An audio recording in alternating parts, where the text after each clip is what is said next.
BJP ಲೋಕಸಭೆ ಅಭ್ಯರ್ಥಿಗಳ ಪಟ್ಟಿ ಪ್ರಕಟವಾದ ನಂತರದಲ್ಲಿ ಬಿಜೆಪಿ ಒಳಗೆ ಅಸಮಾಧಾನ ಕೊತ ಅಂತ ಕುದಿತಾ ಇದೆ. ಅಸಮಾಧಾನ ಭುಗಿಲೇಳ್ತಾ ಇದೆ. ಕೊಪ್ಪಳದಲ್ಲಿ ಕರಡಿ ಸಂಗಣ್ಣ ಅಭಿಮಾನಿಗಳಂತೂ ನಿಜಕ್ಕೂ ರೊಚ್ಚಿಗೆದ್ದಿದ್ದಾರೆ, ಆಕ್ರೋಶವನ್ನು ವ್ಯಕ್ತಪಡಿಸ್ತಾ ಇದ್ದಾರೆ. ಟಿಕೆಟ್ ಮಿಸ್ ಆಗಿರುವ ಕಾರಣಕ್ಕೆ ಕರಡಿ ಸಂಗಣ್ಣ ಬೆಂಬಲಿಗರು ಬಿಜೆಪಿ ಕಚೇರಿಗೆ ಮುತ್ತಿಗೆ ಹಾಕಿದ್ದಾರೆ, ಆಕ್ರೋಶವನ್ನು ವ್ಯಕ್ತಪಡಿಸಿದ್ದಾರೆ. ಕರಡಿ ಸಂಗಣ್ಣ ಅವರಿಗೆ ಟಿಕೆಟ್ ಮಿಸ್ ಆಗಿರೋದು ಅವರ ಬೆಂಬಲಿಗರಿಗೆ ಬಹಳ ದೊಡ್ಡ ಆಘಾತವನ್ನು ತಂದೊಡ್ಡಿದೆ. ಈ ಕಾರಣದಿಂದಲೇ ಅವರು ಪ್ರತಿಭಟನೆಯನ್ನು ಮಾಡಿ ಬಿಜೆಪಿ ಕಚೇರಿಯ ಗಾಜುಗಳನ್ನು ಪುಡಿ ಮಾಡಿದ್ದಾರೆ. ಬಿಜೆಪಿ ಅಭ್ಯರ್ಥಿ ಬಸವರಾಜ್ ವಿರುದ್ಧವೂ ಕೂಡ ಪಕ್ಷದಲ್ಲಿ ಆಕ್ರೋಶವನ್ನು ವ್ಯಕ್ತಪಡಿಸಿದ್ದಾರೆ. ಇದು ಕರಡಿ ಸಂಗಣ್ಣ, ಹಾಲಿ ಸಂಸದ ಕರಡಿ ಸಂಗಣ್ಣ ಅವರಿಗೆ ಟಿಕೆಟ್ ಮಿಸ್ ಆಗಿರುವ ಕಾರಣಕ್ಕಾಗಿ ನಡೆದಿರುವಂತಹ ಪ್ರತಿಭಟನೆ. ಅರೆಬೆತ್ತಲೆಯಾಗಿ ಮೆರವಣಿಗೆ ಮಾಡಿದ್ದಾರೆ ಕರಡಿ ಸಂಗಣ್ಣ ಅಭಿಮಾನಿಗಳು.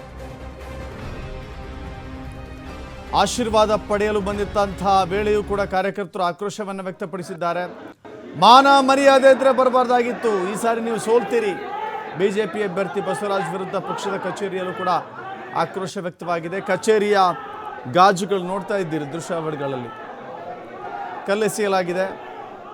ಬಿಜೆಪಿ ಕಚೇರಿಯಲ್ಲೇ ನಿಂತು ಈ ಬಾರಿ ಕಾಂಗ್ರೆಸ್ ಗೆಲ್ಲುತ್ತೆ ಅಂತ ಹೇಳಿ ಕಾರ್ಯಕರ್ತರು ಘೋಷಣೆ ಕೂಗ್ತಾ ಇದ್ದಾರೆ. ಇದು ಬಿಜೆಪಿಯಲ್ಲಿ ಅಸಮಾಧಾನ ಯಾವ ಮಟ್ಟಕ್ಕೆ ಸ್ಫೋಟವಾಗಿದೆ ಅನ್ನೋದಕ್ಕೆ ಒಂದು ನಿದರ್ಶನ.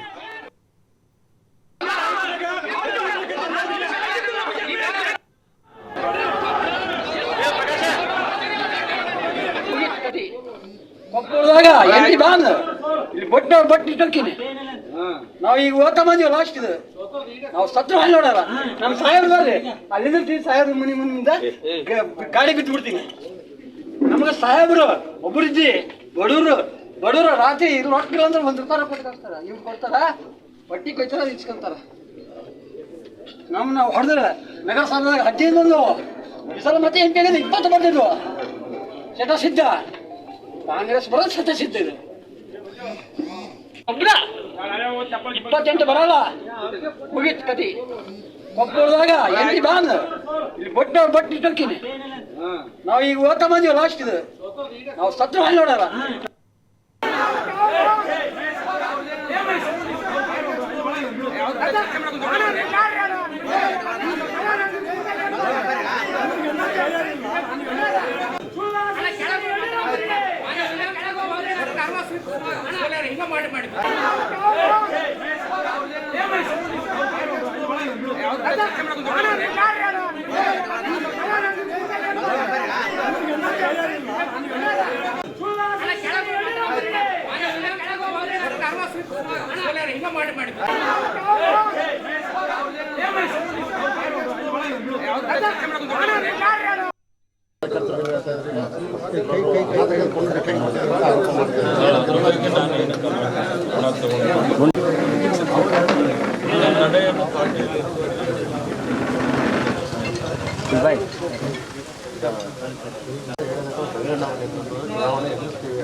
ಅವ್ರಿಗೆ ನಾವು ವೆಲ್ಕಮ್ ಮಾಡಿದ್ದೇನೆ, ವಿನಂತಿ ಮಾಡ್ಕೊಂಡಿದ್ದೀವಿ. ಕಾರ್ಯಕರ್ತರು ಅವರು ಈಗ ಮುಂದೆ ಅವ್ರ ನಾಯಕತ್ವದ ಮೇಲೆ